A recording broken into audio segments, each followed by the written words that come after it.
and tell you what the mythologies are that are in my classroom. And so this is in general education and not even strictly physics.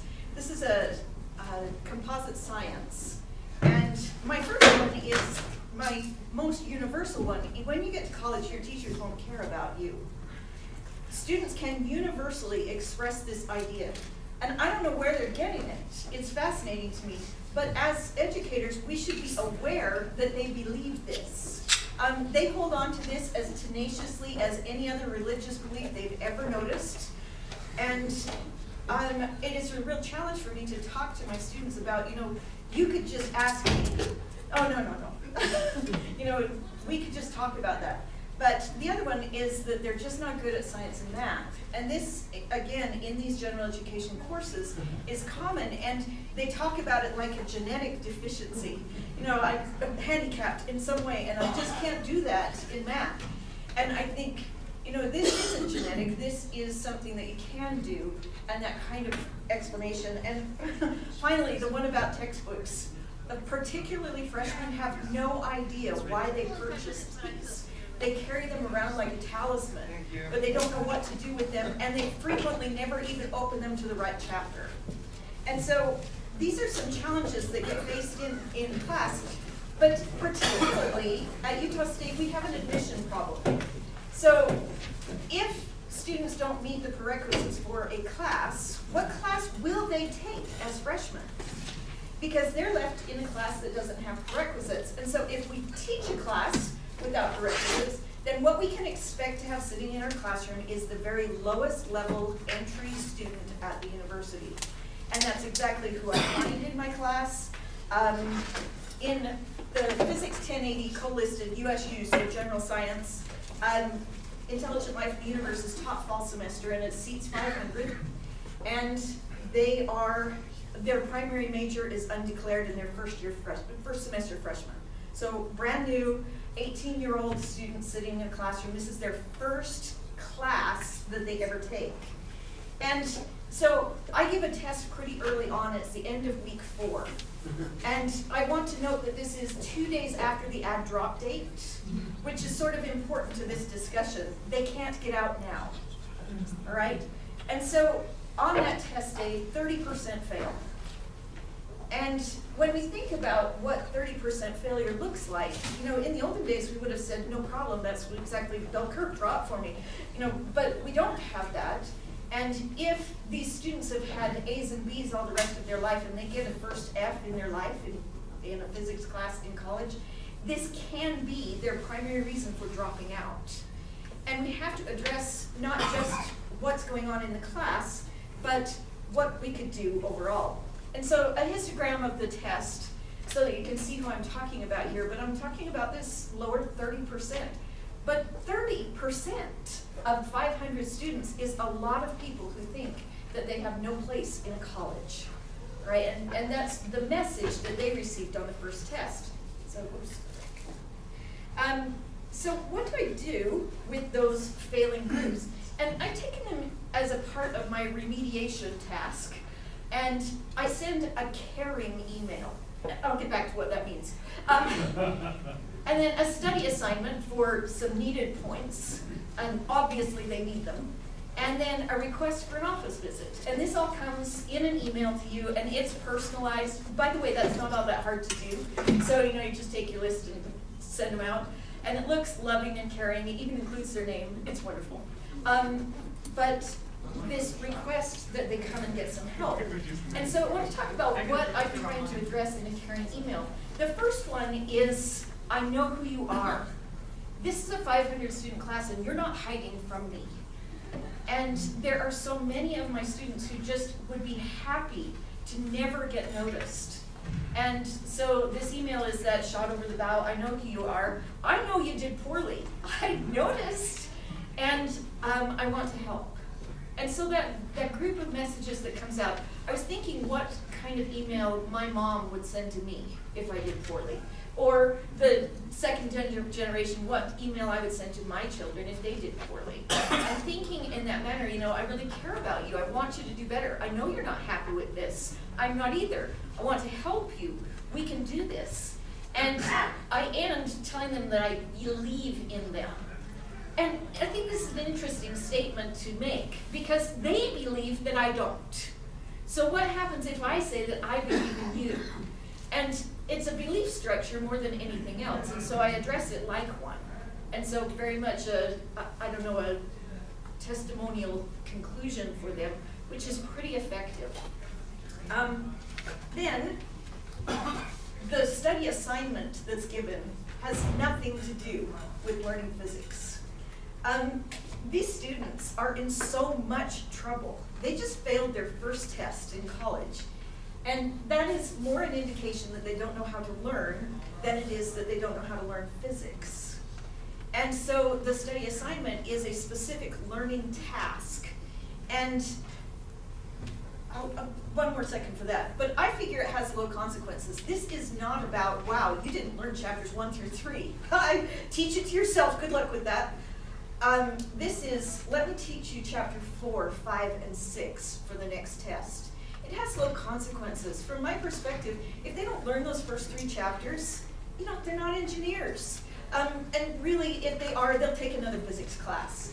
The consequence in physics is really low, but the consequence for them is extraordinarily high. If they can't pass this class, what will they take?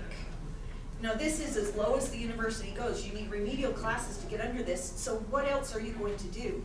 And so many of them see themselves as not able to do the very lowest thing. I guess I will drop out. And that is the consequence for so many students who end up with it in their first semester doing poorly in classes. So the assignment itself is pretty simple. I assign them to study for the next test, but I make them write it. And in fact, I won't accept emailed responses. I want ink on paper. And I know that sounds draconian or backwards or anything else, but there's a lot of evidence that that works. And so I require handwritten work.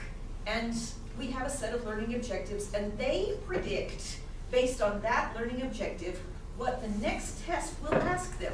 And since these are multiple choice tests, they write me a multiple choice question. Comedy here. One student asked if I use those on future tests. Are you nuts? You failed. We've looked at this data, and I had a grad student look at this, trying to correlate how well they did on the test versus the quality of their writing, and it's horrifying, but it's very effective. And so the assignment scaled, they do more, the worse they failed, the more studying they do for the next test. So we should ask if it's helpful. The office visit is also an invitation and is poorly attended. You know, I don't have the luxury of calling their mom. And that is their missing piece in a lot of cases. Mom's no longer watching. And so they don't come out of whatever misplaced fear that is. But the ones who do, it's really effective. I talk to them about how to read a textbook. Now, I know that this is not a newsflash to us, but it is to them. They don't know what you do. And so they need the most basic instruction on what to do on this page of a book. You know, what is it that I'm supposed to see and find out? They need basic instruction. How to take effective notes as opposed to just writing what I put on the board, and how to get to that level of understanding in their notes instead of just, really, I put them online. Why would you write that?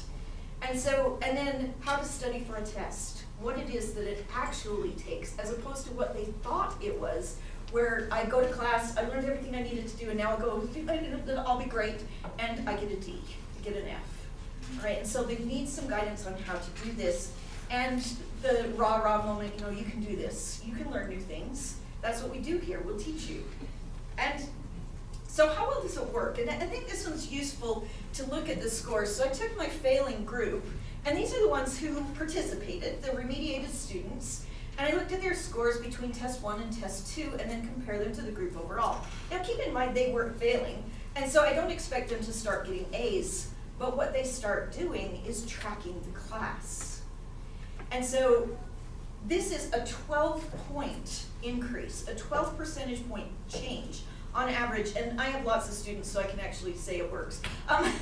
But I've been watching between 11 and 12% change between test 1 and test 2 for this group of students. And so you could ask, well, what part of that is playing into it? Is it the assignment? Is it the email? Is it the office visit? And I have to tell you, not enough data on the office visit. I can't answer that one, but I can talk about control. What if you were just good enough to not get an email? Just good enough. So 74 to 78% wouldn't have received a remediation offer from me. So I tracked those students, and look what they do. They behave like every other student in the class. And instead of seeing a 12-point bump on the next test, they do like everybody else. No change. You know, it's barely noticeable in their scores. They exert a little bit more effort because, man, I really don't want to see, but now they give up, and and we watch them tail off to the end of the semester. And those students who do the remediation not only increase, but they stay up with the class. And so this is a long-term behavior as well. I asked what the emailing effect was, because in 2010, I can't read that even, I switched from talking about it in my class to sending an email. And so I added, the assignment was already available, but the email went out for the first time. And so I started looking at the non-compliant students, well, who got an email but didn't do anything? Because they're interesting to me too. I want to fail. And their scores, by just getting an email, went up 5.8%. Having me say, I know you're there, I believe in you, you're gonna do great, almost 6% for an email. And I admit that it was personalized and it was caring and loving. And in fact, we in my research, I always quote it as love. Send you a little love. And this matters that we email them and we say, I know who you are. I know that you didn't do well. I know you can do better. Let me help you, even if they don't bother to take advantage of it. And that's rather telling. The other question is a question of retention.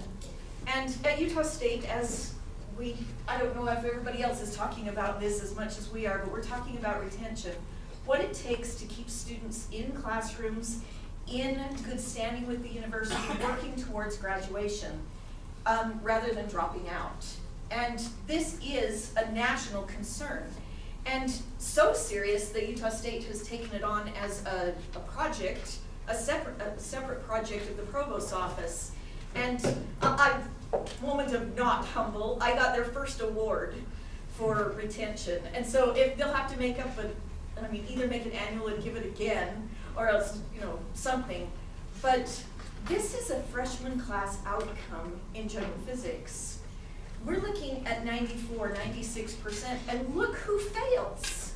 The students who fail are the ones who don't do the remediation. And that's obvious when you get back down to it. I gave points for it, so that would be hard on your grade if you didn't get them. But the points don't last if they don't learn. And so that's also something that we can track, and we end up with passing students. Now, they're probably not the grades they dreamed of, but they're not failing. And that doesn't, then they remain in good standing with the university, and they're not placed into all kinds of academic probation situations, which can be even more burdensome for students who already think they're not good enough. And so trying to intervene early. Ideally, they would already know how to do this. We would love them before, but they don't. And that's our reality when they arrive in my class. And I can't change the demographics of my class. So, questions?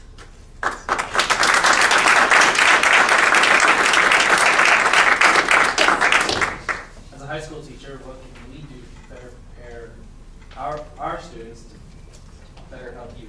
It's about 70% will be coming to your class. I agree. And one of my most important statements to high school teachers is, would you please use your book? I don't mean, not just the assignments on page 22, but would you use your book and teach them what a book has in it that they could get from it? Reading before class is a concept, but man, we cannot get that. And so that would be one of the best things that would happen for students, is that they would know how to use a book before they got to us. Yes? Can I just second that opinion? Yeah, it's amazing how it seems like less and less they get that the book is a real thing that actually can help. So, Others? There's this concept of a flipped classroom, and I'm not trying to suggest it to you. I'm just saying, you know, there's some motivation in a flipped classroom to get them to maybe do some things outside of class that they don't traditionally do. So the concept of at least trying to get them to do things outside of class, and just Yes, and we have goofed around with the flipped classroom for different courses. And my problem with this class, first semester freshmen, is that they don't know how to do anything on their own. And so asking them to do something on their own and then, is too much. yes, honestly, asking them to do something on their own. They all think that if they came to class and carried their textbook around, they're ready to take a test.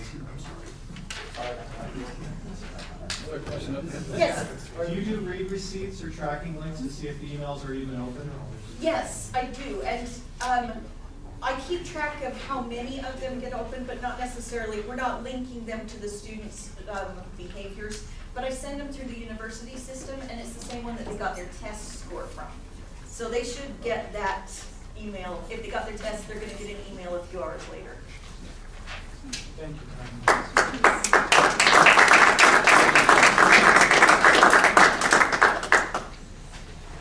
Our next speaker is Tracy Nielsen.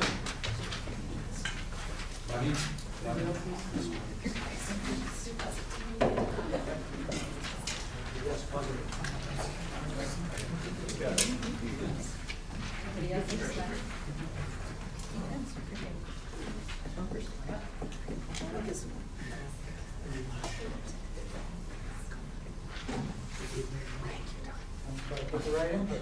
We're good? Okay. All right. So I am going to be talking about one of the things I do in a descriptive acoustics class. It's a general education / freshman level class that talks about the physics of sound and then applies it to a whole range of collective problems, including hearing, speech, music instruments, electronic sound reinforcement, architecture, and other community noise issues and such. But the overarching goal in all of the education-related work that we do, right, is to increase student engagement, create some kind of active learning environment, because that's student learning. So the idea is that you want the activities, the assessments, the instruction to all enhance and be based on these student-centered learning outcomes. So there are many ideas for an active learning environment. I've listed a few here. Some of them are probably familiar to you. And my take on it is anything is better than nothing, and you have to find what works for you. I don't believe that any one of these things works well for every class or for every professor, even within a single class. So one of the things that I have developed over the past, I guess, 5 or 6 years that I really enjoy in this class, I refer to as pre-class learning activities. So it's the same ideas, just in time teaching, in which the students do something, they submit it an hour before class, you review it, and then you can work it into your lecture. But it's not really just in time teaching as originally presented, because that's kind of questions or problems, whereas these are more activities, some kind of engagement, physical, mental engagement with the material before class. But then the other problem I wanted to address was the fact that I could be going through 2/3 through this class on sound and have somebody still be like, now what do you mean by amplitude? Like, we haven't used it every single day for the whole class. And I realized that there's this huge problem with terminology. Right? And so I wanted them to have to use the words in their own sentences on top. So this is kind of what I came up with. So I have, for every class day, there is an activity they have to do before class. It is not completely scripted. It's designed to encourage their curiosity, hopefully, and then they have to write me 1 to 2 paragraphs. I give them ideas of what should be included in it, and then I tell them they have to use at least so many words from the chapter of the vocabulary words. And so now that they've done these things, right, for example, waves on a string FET simulation, I only tell them where it is and tell them to play with it and then write me a paragraph, pretty much.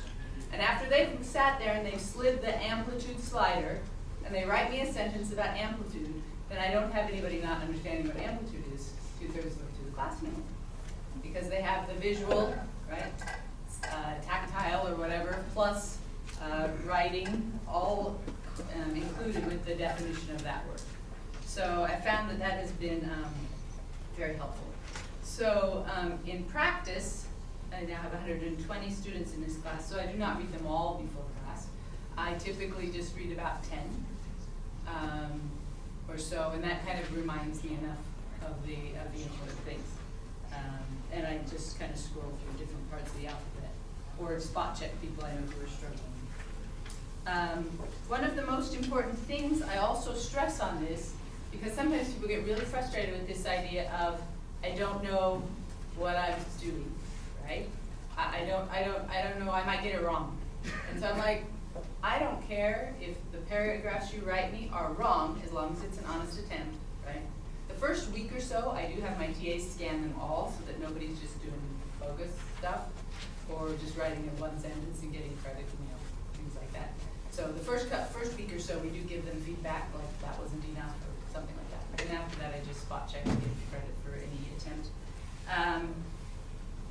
And so I say, this is fine if you're wrong. It is, because they have to tell them it's okay to fail, right? It's okay to not know this. You're not supposed to know this ahead of time. But the studies have shown that if you incorrectly predict an outcome, then you remember the correct outcome better than if you just see it the first time and have never thought about it before. Okay. So it provides them an opportunity, a safe opportunity to fail because they don't get docked if it is wrong. But hopefully then by the time they walk into the classroom, they've thought about the words that they're going to learn new. They've done something with the material that's got a different part of their brain engaged. And then when we have our class discussion, I can draw on that, right? And it's not like just a blank slate where I'm saying things for the first time that they've never even considered. Which if you just tell them to read, or even just tell them to answer a few questions on a quiz, where they can kind of just look for the bolded words, like it's not the same. It's not the same experience as if they've actually had to do an activity. So there's basically 4 types of these activities. Interactive simulations, observational exercises or experiments, informational or real-life applications, and then new this semester, I introduced these acoustical apps, so apps on the smartphone. So I'll just give you an example of a few of these. So for the apps, my favorite ones are the FET Sims and Paul Falstad's page with applets. They're very good. So from FET, there's Wave on a String, normal modes, the sound one, the skate park for energy, the mass spring one, and then their Fourier series one is amazing. The one making waves. I think even regular physics classes would have a better idea of what a Fourier series was if they played with that. Those little sliders. And just saw, oh, how much do I need of each of these, positive or negative, to actually make this periodic pattern.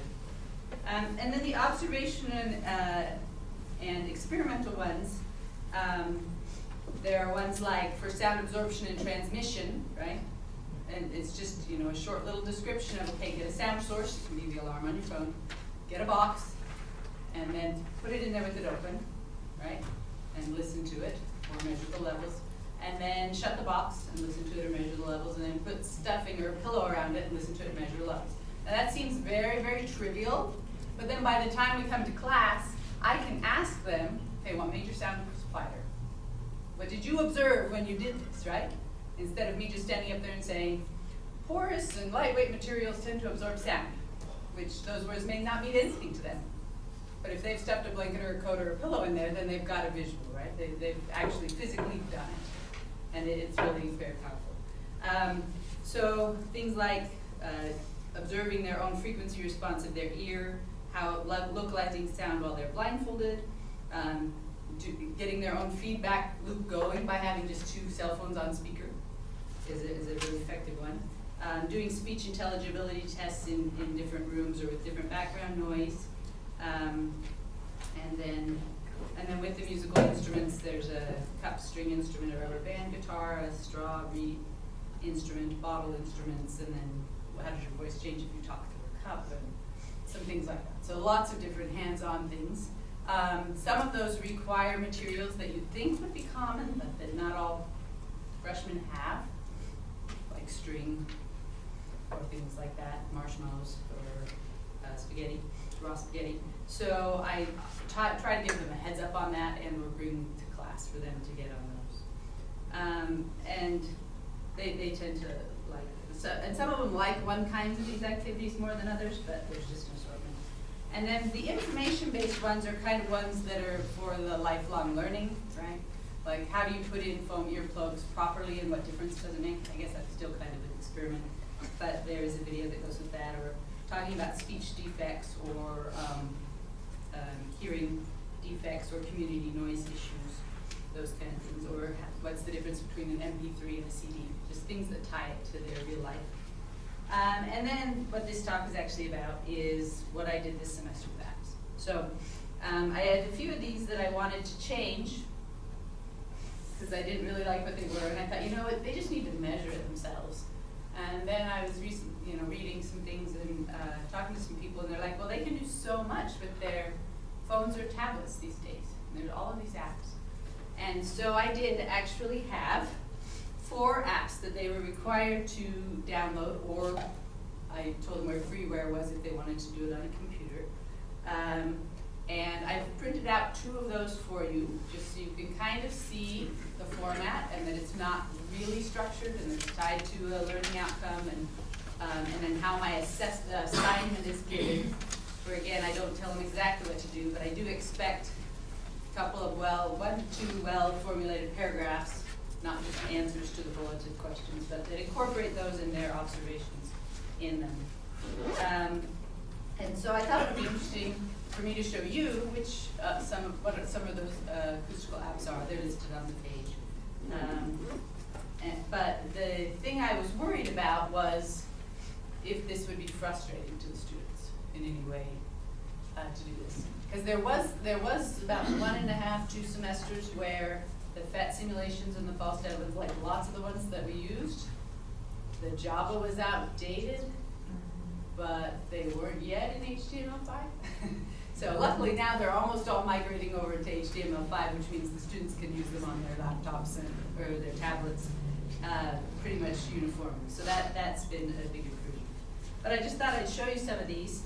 And I think there are these same kind of apps for other fields, but these are just some for waves. So, for example, oh no, sorry, wrong one. That is one, but this is one I just even like better. I just saw.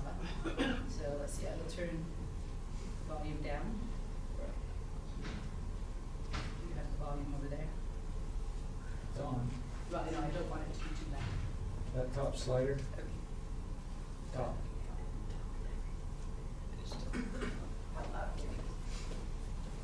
All right, so if I say 2000, just a second. I unplugged it because it's not showing the same thing it's showing before. Okay, there it is. Anyway, so this one shows you the wave function in addition to allowing you to see it. Okay, so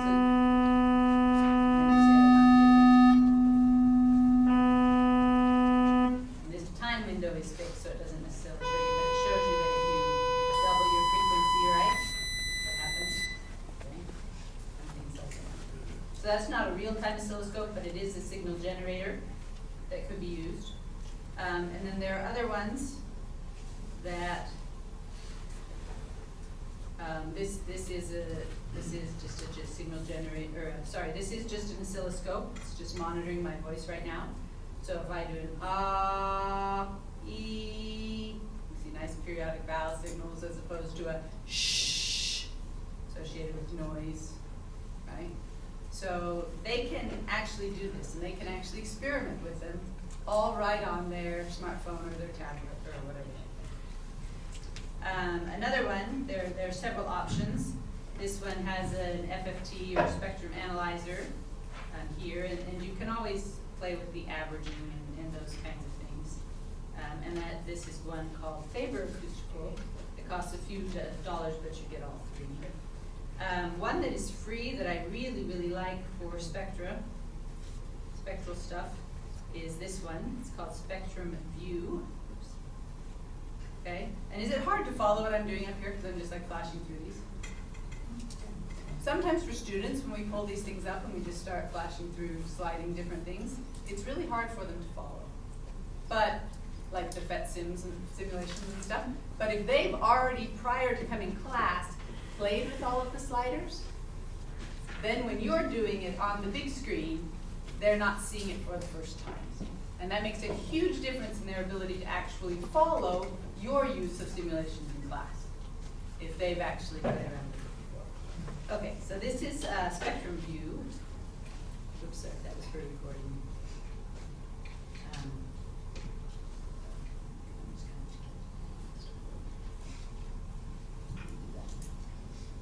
But this one is free, and it's quite powerful for being used in this little graph. Okay. That's the spectrum. So this is just the running spectrum. Then you can change it from being a linear frequency down here to log or whatever you would like. So if again I do my vowels, ah versus e versus low.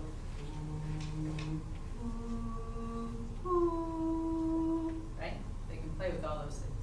Shh. And when they do it themselves, they just internalize it a whole lot better. Right? And then the paragraph they write me should be something about the frequency components, right? And what they observed and what changed and all of that. And so they're using words like frequency and amplitude in their own sentences. And then this one, I don't know how much it is used in other areas of physics, but it is the way that it's easiest to discern speech signals and music instruments and such. So again, I'll just cycle. You can see most of my speech energy. I don't know if you can see the axis, but the first little number there is 1,000 hertz. So most of the speech energy is below 1,000 hertz, especially for the vowels. But if I concentrate on the vowels, then I go, but I'm going to try to be monotone. Okay. A, E, I, O, U. So my vocal folds did the exact same thing. The harmonics are all in the exact same places, and it's the resonances of my vocal tract that is why I actually distinguish different sounds. Okay, and then you can do your noise sounds like shh, as opposed to which is even higher frequency. Oh, I'm sorry, I'm on red. Did not even notice that. I just get excited. Okay. Anyway, student feedback. It's good. How you incorporate them in class really matters. If you don't talk about them in class, they think they're busy work. But if you even just say, like you did in your activity today, or are there any questions about the activity you did today, then they tend to think that they're very useful.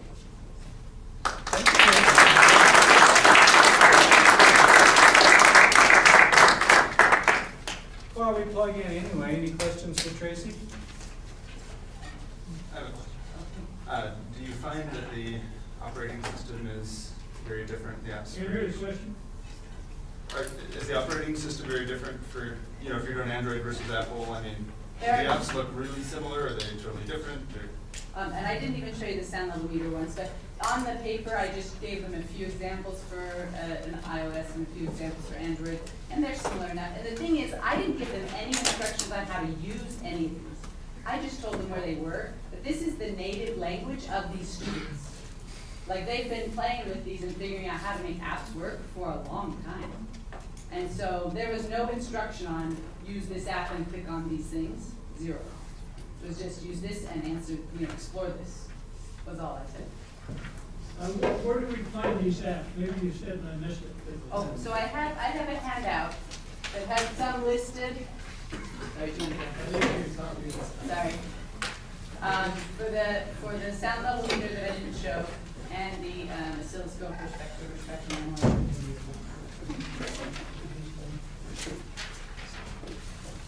Great, Tracy.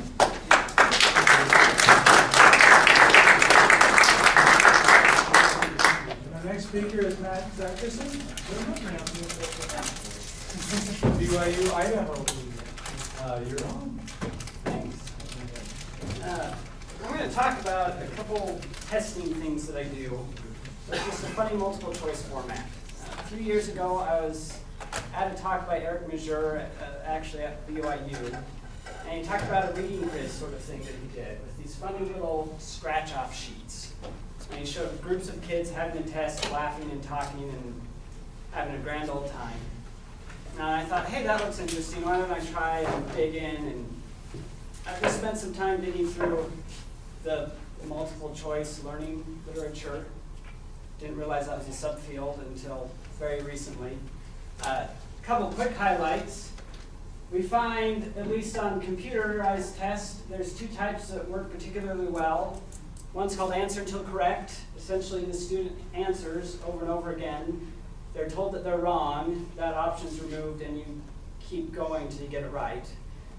The other one is called delayed knowledge of correct response. Sometime after the test, within 24 hours, but definitely after you finish the entire thing, they just get a list of, you got these ones wrong, these are the right answers. And oddly enough, they learn just as much from those than ones where you say, hey, this is what you got wrong, this is why it's wrong, and this is why the correct answer is correct.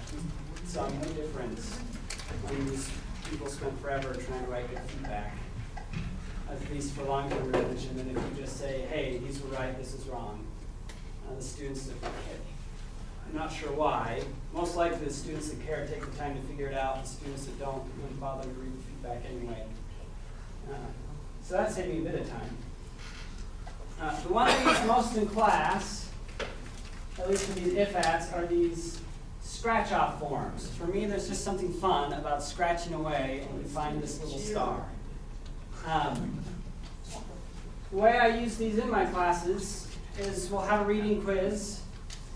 Generally, I'll make the students read an entire chapter first. I kind of try to do a flipped classroom. And the first day that we're going to cover the chapter, they get 15 questions in 10 to 15 minutes, depending on the chapter, to answer it themselves. They turn those in, and then they take it as a group for 45 minutes. So it kind of combines the two. This is the one Eric Major used. But they find the right answer within that hour because they scratch it off, but they also get the answer until correct combined. I hope it gives the best of both worlds. I haven't actually done any testing to see if this is more effective than other methods. If these are a bit pricey, there's some downsides. You buy these and you have to fit their key. As a programmer, that's not an issue for me. I just wrote a little Python script that would shuffle my tests around. And the day of the test, I say, this is the key I want, and I click print. I can also save quite a bit of money by, we bought 50 answer-long forms. I just cut them off in 15 question sections, just chunks. So that 10 cents lasts through 4 tests. Other things I've seen is these color change markers. The Crayolas work well. You can find lots of different brands. I had these as a kid, loved them. You color, and then you take this clear end and magically change the color. Well, what you can do as a teacher is you take a key and you mark the right answer with the magic end. You do have to be careful, test the paper first so it doesn't show up. Most of the time it doesn't. And then the students, as they try to color it in, will get a different color when they hit the right one because it has the color change chemical. Downside to that is you have to by hand go and fill out all the keys, or your TA. I prefer making the computer do it, which is why I like these more. And for me, it's just more fun to scratch than it is for the colors. It's a sense of gambling. I'm going to talk about another type of test I do where I actually do these as tests in this format. And I use Qualtrics with some custom JavaScript on top where they get to choose the answer and just click, hey, check this over and over. Plus side to this is it's free. Downside, I couldn't find anyone that would do it for me, so I wrote it myself. So maybe your learning management systems might have this option built in. I'm not sure. So I talked about the group reading quizzes. Students seem to like them. This is some of the feedback that I get. I went mining through course evaluation comments. Group quizzes are great. I learned so much doing the group part of the reading quizzes. And then my personal favorite, students stopped me afterwards. This is a pre-med student, said, hey, that was actually fun. They took a test and came out at the end of class saying that was actually fun. So at the very least, students feel like they're learning and they enjoy it a bunch. While I stick around, I make a rule of if you can't figure out why you were wrong as a group, ask me. And so we have a discussion, we have an entire hour where people are happily talking about physics and trying to figure out where they're wrong, and I hear cheers when they get it right the first time, and moans and bewailing when they thought they were right and trying to figure out other, it's just a very fun, active hour. This is one that I think is the most useful for me, it saves me the most time. Personally, I hate to grade. There's lots of other stuff I'd rather be doing, designing good activities, being there teaching. I love working with students. I hate grading. I'm sure some of you agree with me. Sitting down, going through everything, just is my least favorite part of this job. So I came across this paper talking about something called an integrated testlet.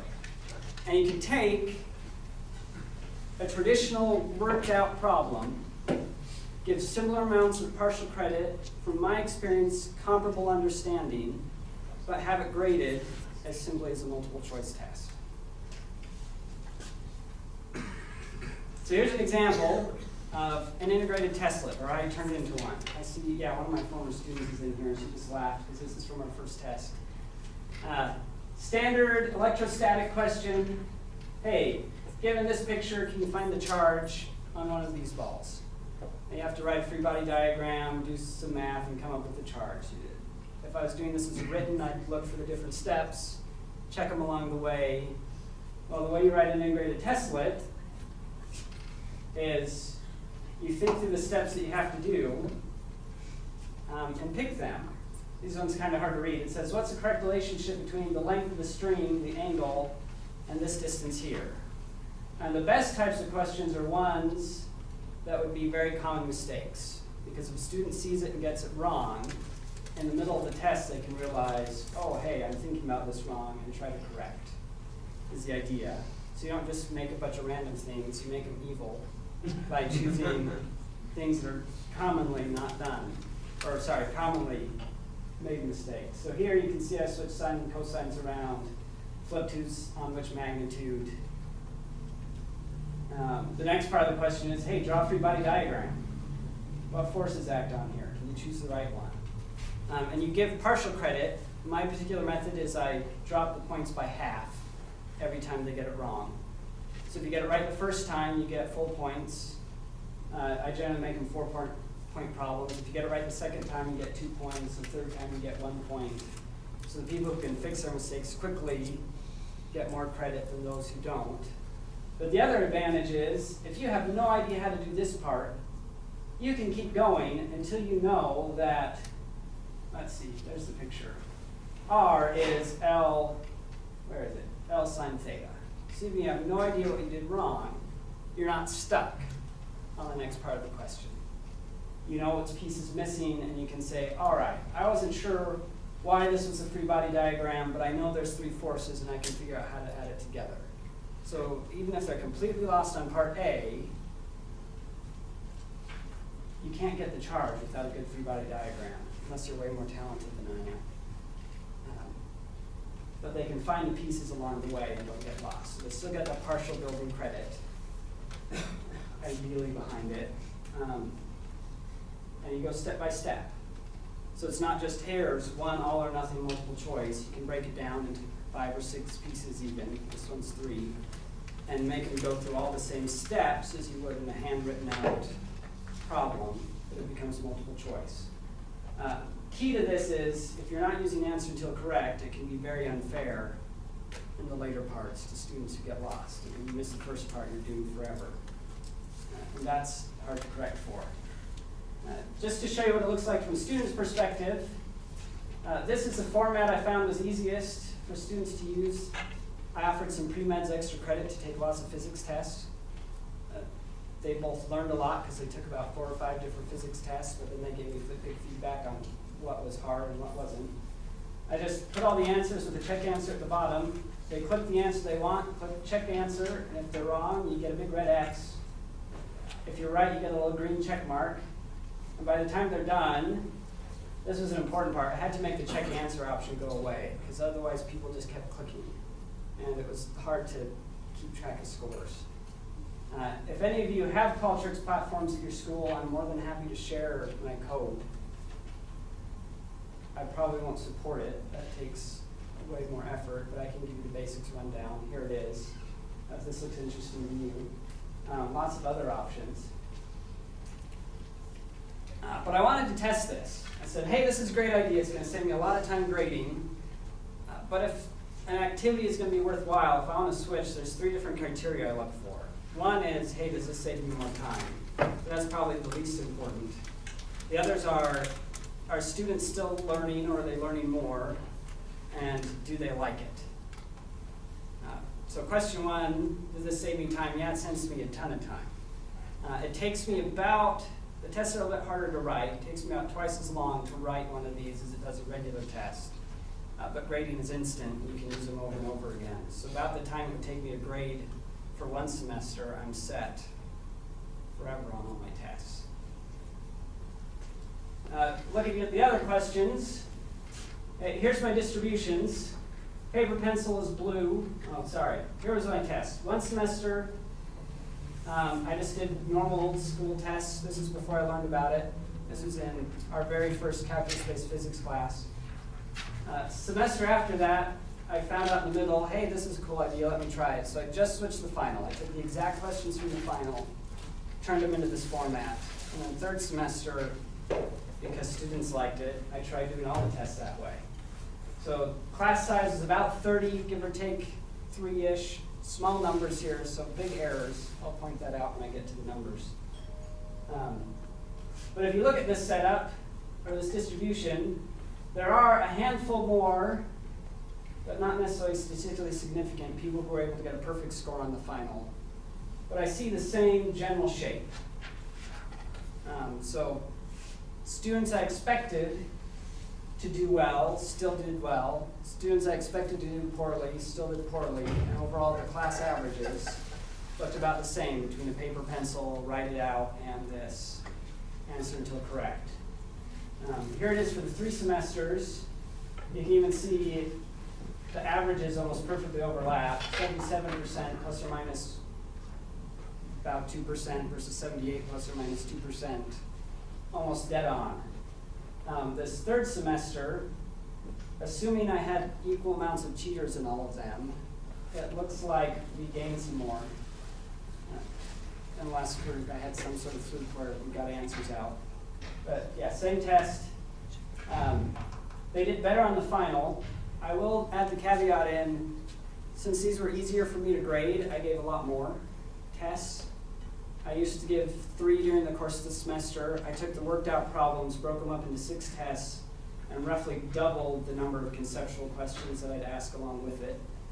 And so it was 6 shorter tests, but you still had more frequent testing. So this might not be, hey, this is a great test where you can learn more. It might be, hey, I learned, we just tested more, and that can make students learn more. But the important part, or what I want to point out here, is at very least they didn't go down. So it's not worse than paper and pencil. It's at least equivalent. And I have slight suggestions that it could be better. I won't go to say that far. But it's definitely better because it saves me time. It's not any worse for the students. And on the semester I switched the final. I asked them some questions. 71% rated it as slightly or much better than how we did the paper pencil. 21% would, oh, it's about okay, and only 8% of my students didn't like it. These are ones who've taken tests that I had written paper pencil than this one. So students like it a lot. Complaints, some people just get frustrated because they can't figure out what they're doing wrong. It's a big one. And the other one, which I've had to address in my classes, students take more time when you have a paper and pencil. And they just see multiple choice the first time. If you don't remind them over and over again to work it as if it's a paper and pencil, they do worse. Because it's, oh, I think it'll be about this, click, click. They're just guessing. So if you warn them, hey, make sure you work on it, it goes okay. But here's the positive feedback. I'll let you read a few of these. I'll share this one's my personal favorite. I stole it from a Rate My Professor comment for a class where the average test score was, yeah, always about a 72%. So I totally write these to judge people. But based on the student, they felt that these tests were designed only to teach. not to judge. And that shift in perspective, for me, is invaluable. Thank you.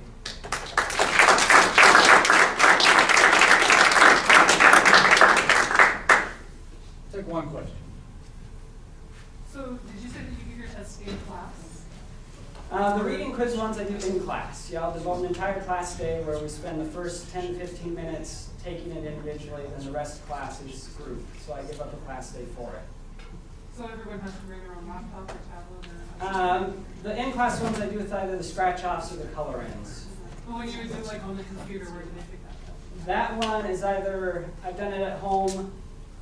With my E&M class, I let them just do it as a take-home. The ones I showed you here, I had them sent over to our testing center with just a little code that would let them log in to keep it from getting out. I didn't notice any change in scores when I let people do it at home. So I'll probably stick with that one. But yeah. Thanks for the advice and suggestions.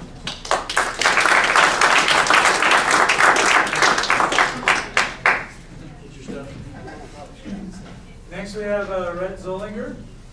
What, you can see it. I'm going to go get a piece of glass for him. All right, first of all, can I just say thank you to Adam and Catherine for letting SPS piggyback off the AAPT meeting. Just to give you some history, in the last 5 years, we've had one zone conference, not including today, and we had a grand total of 5 people. So that's out of 3 states and some of Canada. So today we had 4 institutions and 20 students roughly. So it seems to work. So yeah. Matt, James, consider it. We appreciate you letting us join you today. It is a big help.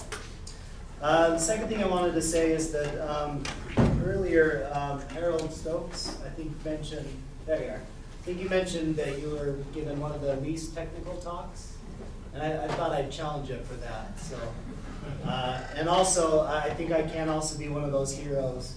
I don't have much that I need to say for now. But I picked a subject, so I've been to 3 of these AAPT meetings, and I figured I finally should start contributing. So the topic today is actually based on things that came from these meetings. 2 years ago, when we were at Ephraim, Larry Smith showed a portable planetarium. So I got a chance to take a look at what one of those are. And then last year, Adam, who slipped out, actually brought an infrared camera.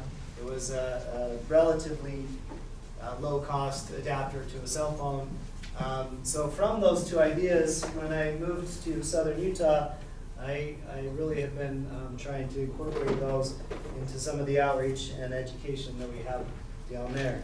So first of all, this is the portable planetarium that we purchased. Now I do know that some of you have your own planetarium. Does BYU have a planetarium? Okay, so I worked in a nice planetarium myself, and I knew how awesome they were. And I was very hesitant to get a portable planetarium because on some levels it seems a little bit cheesy and the graphics aren't quite as good as the real thing. But I have been very, very happy with our purchase, and I'll kind of explain what we've been doing with it. So it's fairly large. We can easily fit 40 elementary kids in there, 30 junior high kids or so, very comfortably. The only downside is you sit on the floor, so you don't necessarily want to sit there for too long. This is just kind of a screenshot with my phone of one of the pre-made shows that we have played in there. So I just thought I'd show you that. There's just another view. So there are some very nice shows that you can get for free. There's some that you can buy. There's all sorts of options for these. This is just one example of kind of the shows that we had in there. Now, what we really wanted to do with this portable planetarium is use it for outreach and then try and incorporate it into our astronomy classes at the university as well. So this is just one example of one event. We actually participated in a summer youth math camp.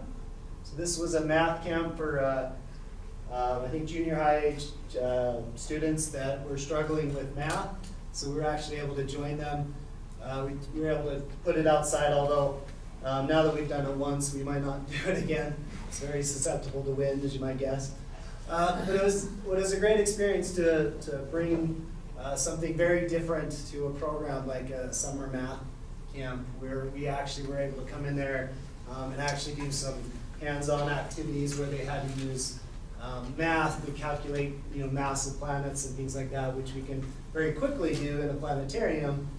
Easily track periods of the moons of Jupiter and things like that. So it's been a great tool for us to bring to our local community specifically. Now, the funding for this came from the STEM Center down at Southern Utah University.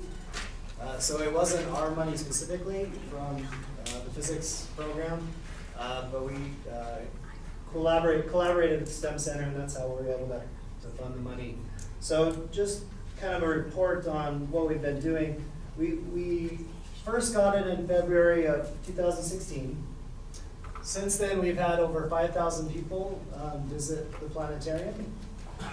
So of those 5,000 people, we've individually gone to 12 elementary schools, elementary and middle schools. We've had 13 different STEM or community events.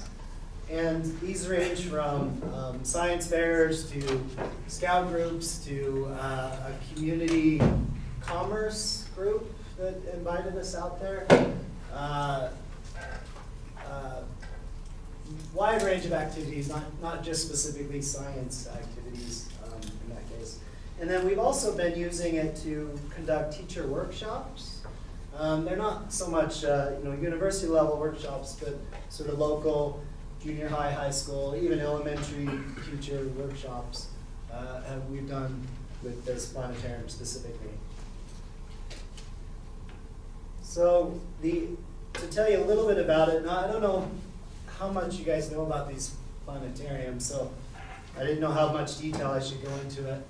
But we specifically chose a planetarium that used a publicly available software rather than a proprietary software, because we wanted to really promote the fact, we chose Stellarium. I don't know, many of you may be familiar with it. It's just a free program that you can download. So the advantage of Stellarium, it's a full planetarium package. You can do all sorts of manipulation. You can zoom in on objects, watch rotation, change locations around the world. It's quite advanced, but the big deal for us was that it's free. So our biggest thing is we wanted, if we have a 6th grade elementary teacher come, do a workshop with us, it's not going to help them at all to see the planetarium, look at the fun stuff we can do, and then send them on their way, because when are they going to, how is that going to benefit them? So we teach them actually how to use the software so that they can actually go into their classes, and they won't have the planetarium, but they have projectors nowadays, so they can do the exact same things with their students, and it's a whole different learning process when you actually get to play with the sky, play with the planets, instead of just talk about them and read about them in a book. So we've been enjoying that. We've also incorporated it into our astronomy courses. It's a lot of fun because I remember taking an astronomy and I memorized right ascension, declination. I got an A in the class. But I honestly didn't have any idea what right ascension and declination really was. Now, since then I learned, but I remember coming into college, acing astronomy, my intro-level astronomy, but really not understanding these terms because I didn't actually see it. It doesn't make much sense if you just read about the definitions of the book. So these kind of experiences are really fun. Again, I know if you have your own planetarium, you can do these things, but I'm focusing on those of us that don't. This is kind of a nice community option that you can work together with to build. Okay, sorry, I did want to say too, of these programs, the thing that we're really proud of is we didn't advertise this at all, really. We just showed it to a group, and then that group told another group, and so we went and showed that group, and then it just spread, and the school started calling us, asking us to come. And so all of these 5,000 people were basically requested stuff from us, we didn't have to do anything. Now, it did take a lot of our time, of course, and it's not really sustainable from just a pure faculty standpoint. We're pretty much sort of burned out from all of these shows. But what we've been really pushing is we've been pushing to get our students involved so that we can actually just turn it over to them and they can start taking the planetarium out. We've applied for grants and we've been lucky enough to, this year we were awarded some grants from the Utah Space Foundation, so we can start paying the students to really take this over. So it also turns into a benefit to them because they get to have this hands-on experience presenting the public, teaching the public. And it's been a nice tool to get non-science majors in there. So we have a lot of education majors, art majors that really like this stuff, that have started coming and participating in our science program, even though they had no intention of really participating originally. So that's an added benefit we've noticed. All right, the second thing I wanted to do is, I mentioned last year Adam showed an infrared camera that it kind of inspired me to try as well. And so we picked one. Now it's a little bit different than the one Adam showed. His was an adapter for a cell phone. We chose one that's called the FLIR C2. It's about the same quality. It's an educational, it's not meant for pure research or anything. But the reason why we like this one is it's a self-contained unit. It's very robust. It's got this nice hard rubber case. So it's great for hands-on learning, especially with elementary students, because you're not worried about them breaking your cell phone or breaking the little fine connections on your adapter there. So we've had a lot of fun with these.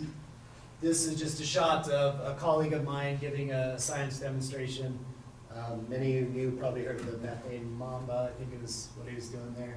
So it's pretty fun to look at the world in a different view here.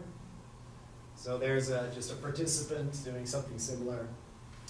But we love that we can take these kind of images and then we usually typically email them back to the attendees so that they can have them for themselves. But what we've really been, other than just the fun aspect of these, we've really enjoyed combining this with the planetarium. So what we typically do is, this is actually a picture of a workshop we did where we had different sessions. Some people were in the planetarium there. This is me out there with the infrared cameras. And it's not really, let me teach you about the infrared camera. It's more of like a hands-on, let the teachers remember what it's like to play with stuff and get curious. And it's really been fascinating to see a group of teachers kind of get excited about science. Again, most of these are elementary teachers, so they don't really have access to a lot of hands-on equipment in many cases. So these were also purchased by our STEM Center, and we've really made an effort to pool our resources so that the idea was that we would show these to the teachers and then we would offer to let them check them out so that they could take them to their classrooms and do similar activities. We've got dozens of different activities that you can do with these things for any level of learning, elementary school, junior high, high school, even college. We've actually sort of used these in our introductory physics labs now, where we're trying to incorporate more self-exploration. Those are kind of the big buzzwords nowadays. But we found some awesome lab opportunities where we have our college students. It's kind of a create-your-own lab type environment where we just give them a few objectives to accomplish, and then just give them 2 hours to figure out whatever they want to do to accomplish those goals. And it's by far been way more popular than our, you have a block sliding down and you measure the coefficient of friction or something like that, very cookie cutter labs that we often sometimes do. So we've enjoyed having these access in our college level classes as well. So I also didn't know how much experience you've had with infrared cameras. I assume some of you probably have a lot of experience. So I didn't really plan to do any demonstrations here. You could play with these all the time. Did anybody do it at the demo show? No? Okay. So I'll just show you one of the favorites. Adam, do you mind? So this is one that the elementary kids always love.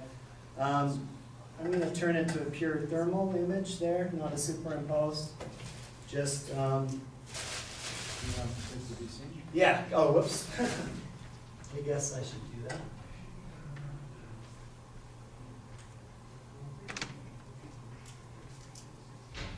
Yeah, there we go, that's what we're seeing.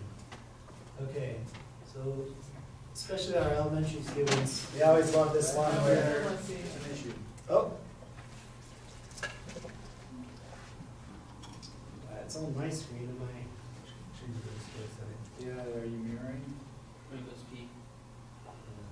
I don't use a Windows machine, so I had to borrow this. Oh, there you go. Oh, yep, there we go.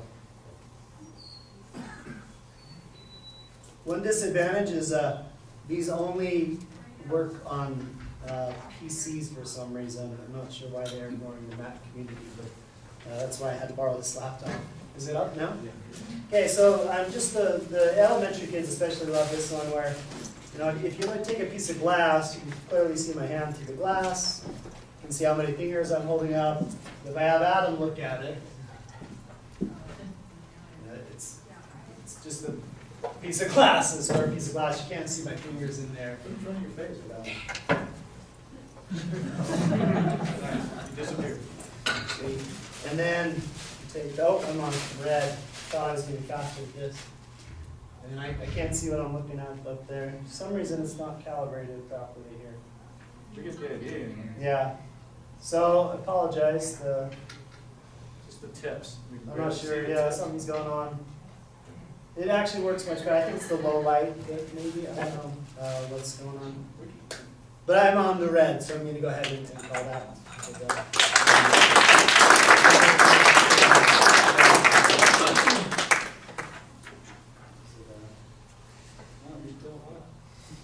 All right. Okay. Thank you, Red. Yeah. Well, hey, you plug in. So, in that matter, if you want a question for Rhett while Cheryl comes up, what's your input, Cheryl? What's your plug-in? HDMI, VGA? Okay, while she's hooking up, gotta make you do work. We want you in groups of 3, and people at the edges, I want you to help get boards to each group of 3. There's boards and markers. Get a couple markers to each group. There's erasers. Is this to wake you up? You know,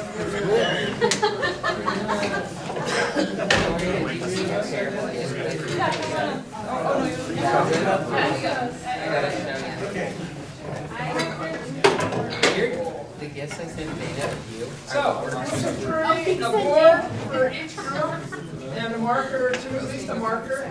An eraser in case you make mistakes ever. If you need any more, raise your hand. We got some of you maybe wish you had left after the last talk, but you're here.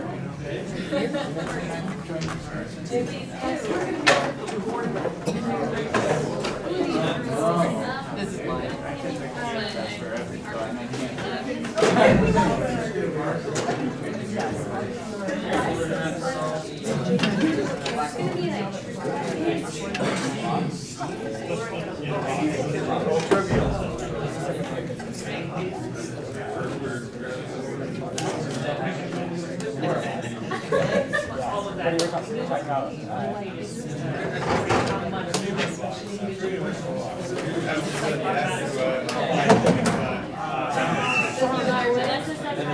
Hey, everyone in a group with 3 people. The board goes in the middle, so that all people can walk or work on the board. Okay, the next slide is my part. So all I have to do is read this slide.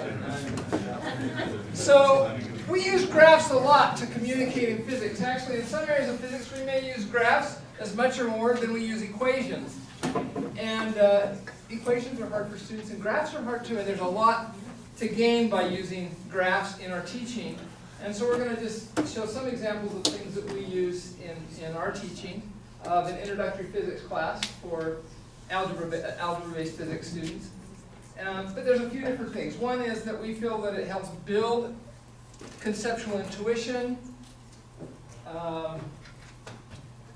Graphing is, as graphical representations or powerful problem-solving strategies. Graphing takes practice. It's kind of hard. And we engage more than the front row, hopefully. Even the back row, you good? You got boards? Okay. Okay, so the first day of class, we go in and we're talking about X, Y, and I have them put out their thumb. So put out your thumb. Come on. Okay, you've now defined a position in X, Y. Your feet are the origin. Your thumb is a position in X, Y. Okay, now, with that thumb, I want you to do the motion that I graph. We do a lot of this. Okay, you need to do the motion. This is an X versus time graph. Okay, you ready? Do it as I graph. Full Reshi graphs. Ready? Oh, yeah. Oh, we caught it. Oh, hey, now think. Stop and think about what that graph says. I thought we were supposed to do it your way. Anyway, okay. Okay, those of you that held still, you get a thumbs up. Okay, good. Now I can also do this. You ready? Okay. Okay, now this is the hard one. I need a volunteer. Okay. Okay, will you move your thumb and in the X direction? I will try to graph it. Wait, no. Oh, wait. Oh, I defined this one. You were Y direction, I was doing X direction. Oh, Okay, okay, this one's X. Okay. X direction. I have no idea. Okay. Okay, so we do a lot of this practice graphing. Okay, we get to harder problems where we might throw up a ball and you graph it. Okay? We do a lot of practice with that, and you do it on your boards. But we're going to go a month later, actually a month and a half later in the class when we're talking about energy. And we've done a lot of these. Graphing of position versus time. Now, on your boards, I want you to graph the energy versus time. We're going to start with potential energy of this ball. Okay? So there's a Yes, include all potential energies, okay? There's a spring in this. It is now compressed. And then you can guess what's going to happen, okay? You ready? You're going to graph it. I'm just going to do the motion. Okay. Nice kid. Okay. Decide what it is. Potential energy. If you're not in a group, bring it into the board. You can join another group. We ran out of board. Cheryl, total energy? Total energy is shown. Remember, we've already talked about conservation of energy. So all potential energy is spring and Potential energy, gravitational potential. do you want those Other energy. you want those as two separate lines or one line? Two separate lines. One. One for spring and one for potential. One for spring potential, one for gravitational. One for spring. Where's the zero? Oh, good question. Y equals 0 where the ball starts. And energy is 0. You tell me. Like, how long is the spring in contact with the ball? Like, how long is it? Oh, well, this is all very approximate, so just make sure you mark. Sometimes Yes, because I want you to do it goes down faster.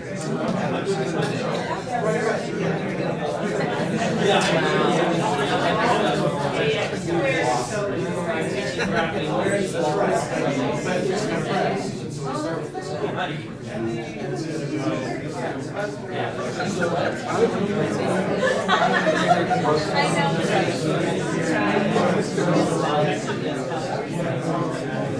before all the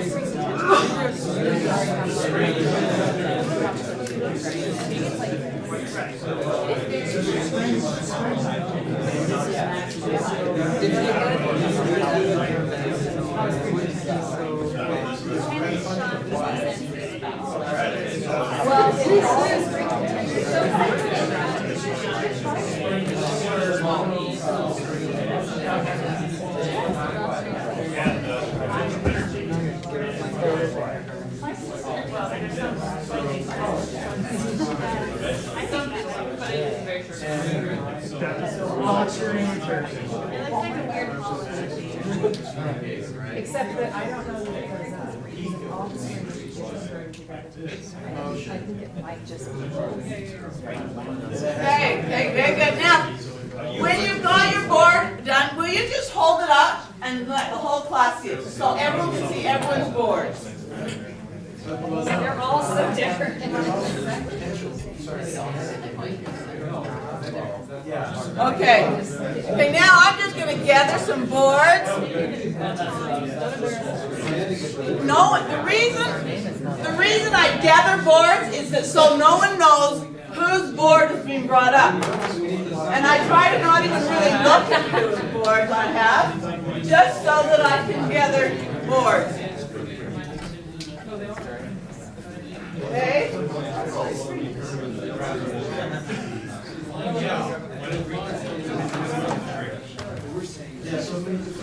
Grab one up there.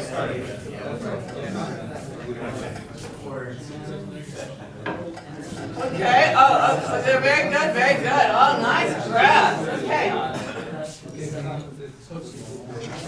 Okay.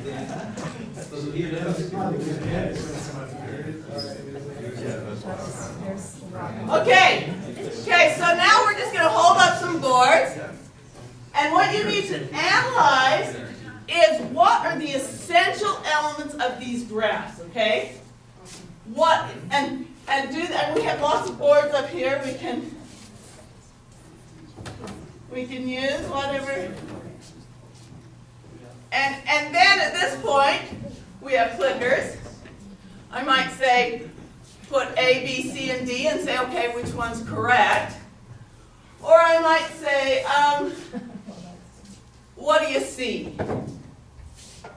What do you think? What do you see?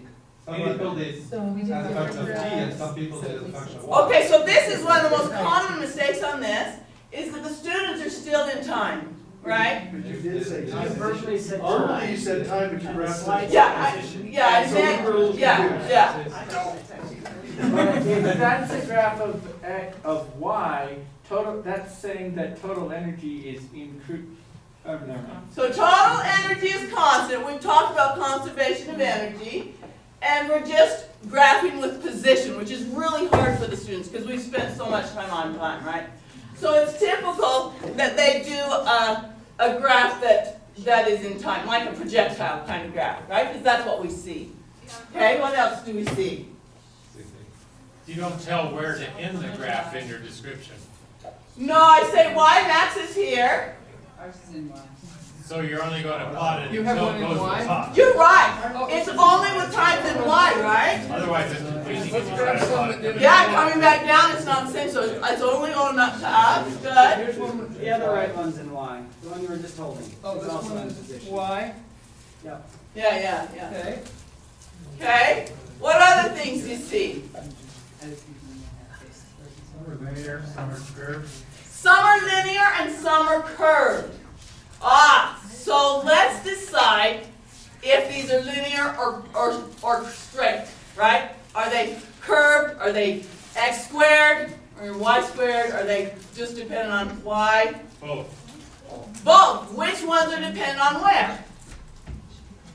The spring energy should be quadratic. Okay, so if we look at this spring one, should it be linear? No, so it should actually be parabol, a function of x squared. So then, we go, okay, let's look at the spring one. Where does the spring spring would start? Oh, It's all potential energy of spring. Oh, it starts up here, and then at some point, there it goes to 0. Oh, so it must look like something like that. It's not linear, so we talked about that. What does that mean? Why is that not linear? It's an acceleration. Because it's a function of x squared, y squared in this term, in this case. Okay? Okay, what else do we know? What other potentials are there?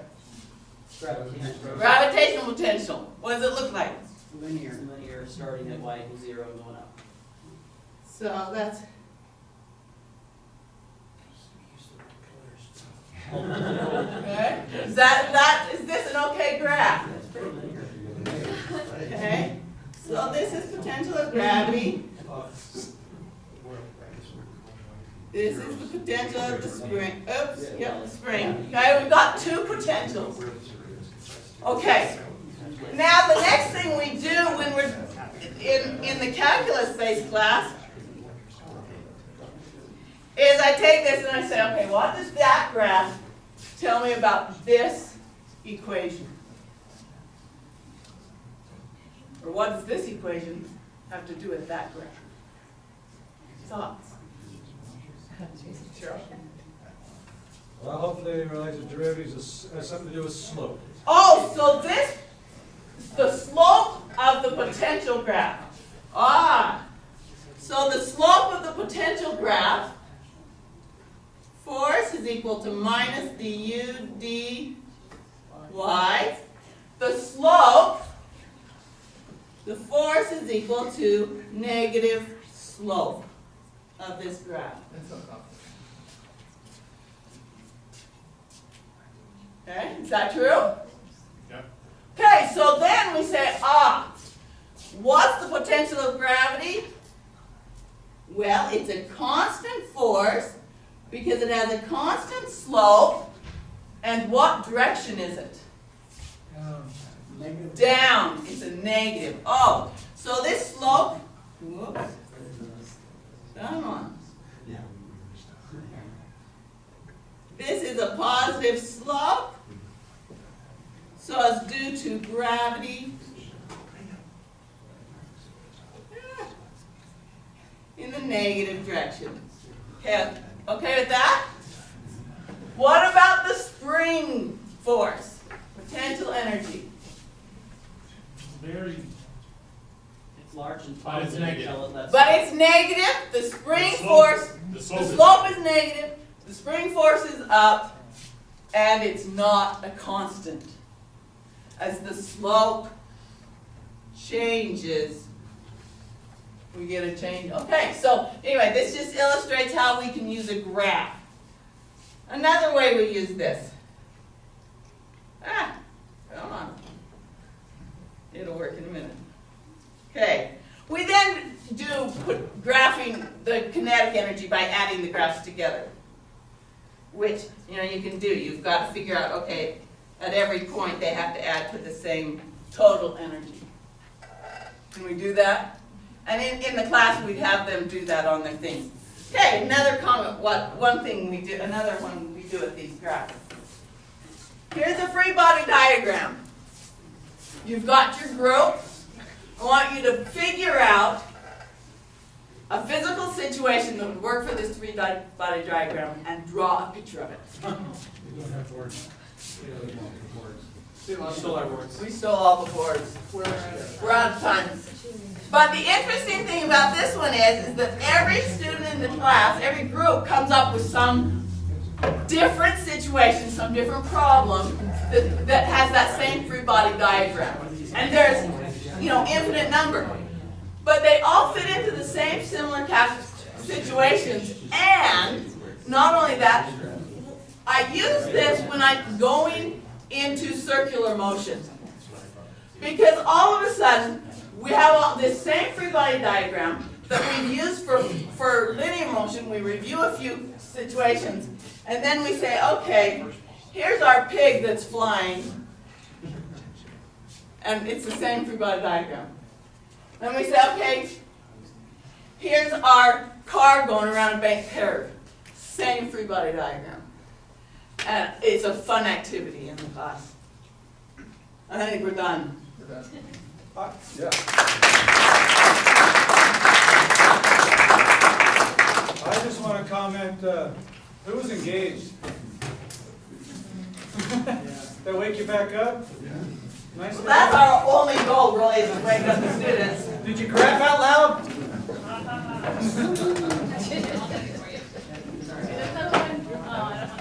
Come on, no rest in the back of the head. Let's all be around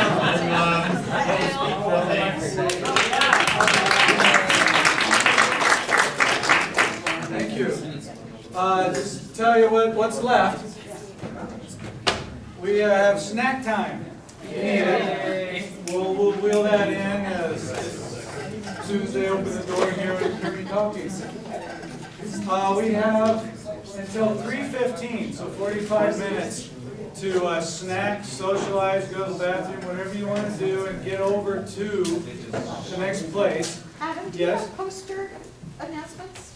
Thank you, and that, because I meant to do that at lunch, so I'll go grab that right now, before you disperse. While I have your attention, in your folders, again, are those maps to the Sorensen Molecular Biology Building, the SMBB. Not that you need to know the name of it, but how to get there, and we can convoy too, you know. But it's going to begin over there at 3:15. We'll start with a matter of scale. We'll be in a lecture hall, and they're going to inform us about what we're going to be doing and what they do, and then they're going to take us through their new facilities. It's pretty nice, so I've been looking forward to it. So let me grab the food and the winners.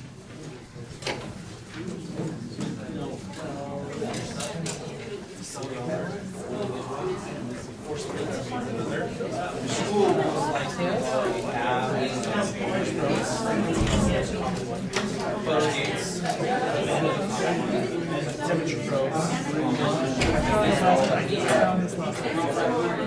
But unfortunately, it's awesome. You get to really project All automatic grading. punching over time.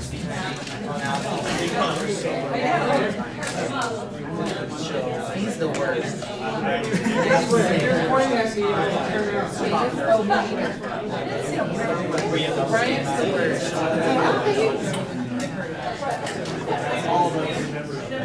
Brian's the worst.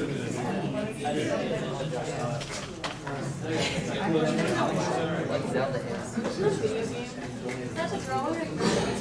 Wow, okay, you're boring. Everybody They look exactly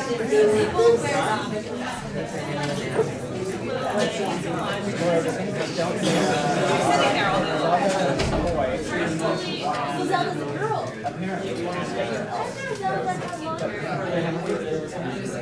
They wear a thing, so obviously I know, that's what I'm thinking. I'm like, what can I seriously try to implement just to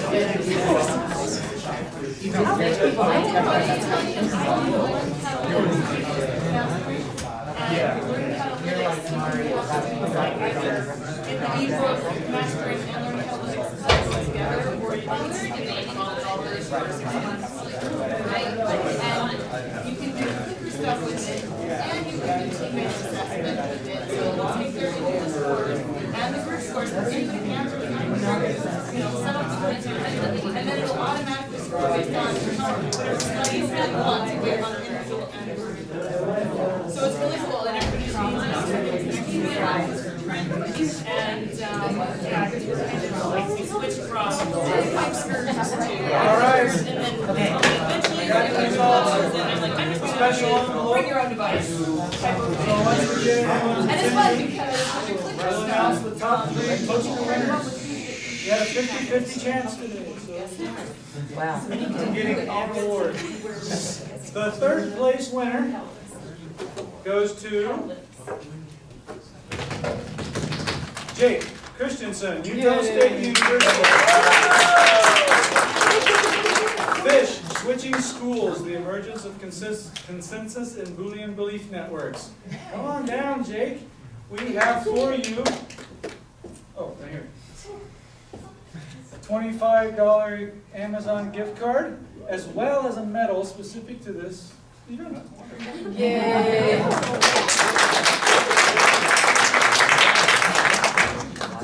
We're so grateful for all the students that did this. We've been encouraging and pushing it, and so we're glad. Nice, informal, non-pressure states, compared to some places. So. Second place, Kenneth. Zia, Idaho State University.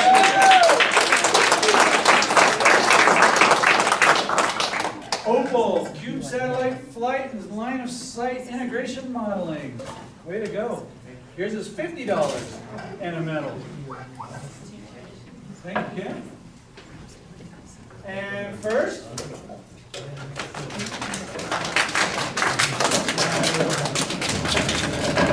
Lori Caldwell.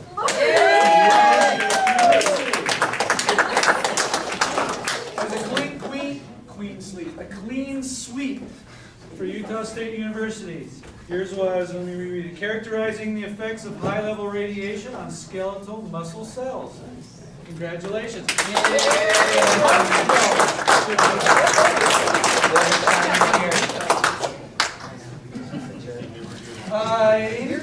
Anything else before the break?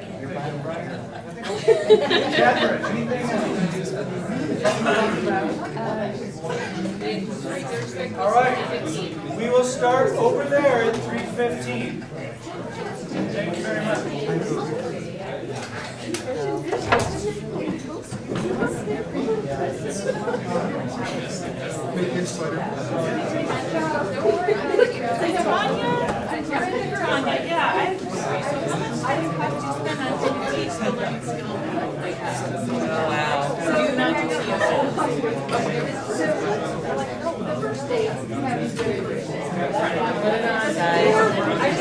Now I got to ride home. It's the Soul Reserve from USU.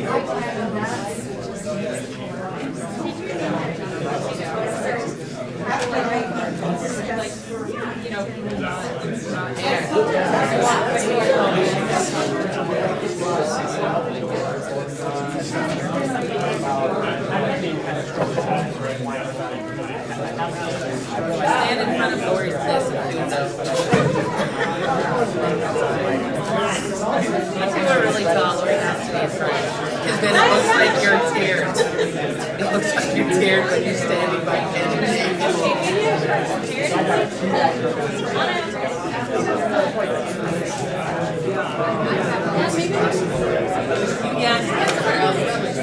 You want to do it outside? Come up here. Look against this lovely wall.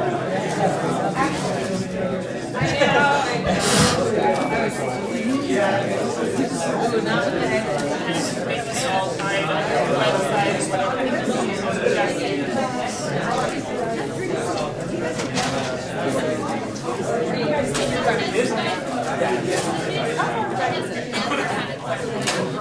Oh, yeah,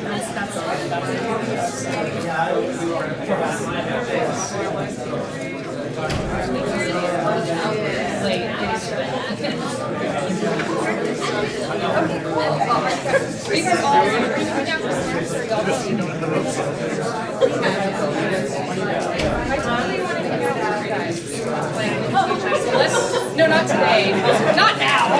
Ew, I've got better things to do today. No, I just mean like if we could just do an event, it'd be so fun, Actually, bring our group. I mean, you want to It's women in physics and astronomy. Oh, okay. That's that test that is what, okay. We don't drop off, but like our burnout,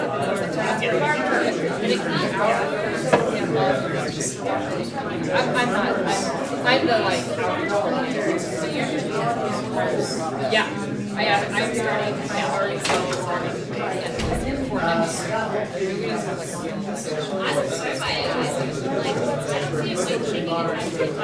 think it's legit. It's not even tested.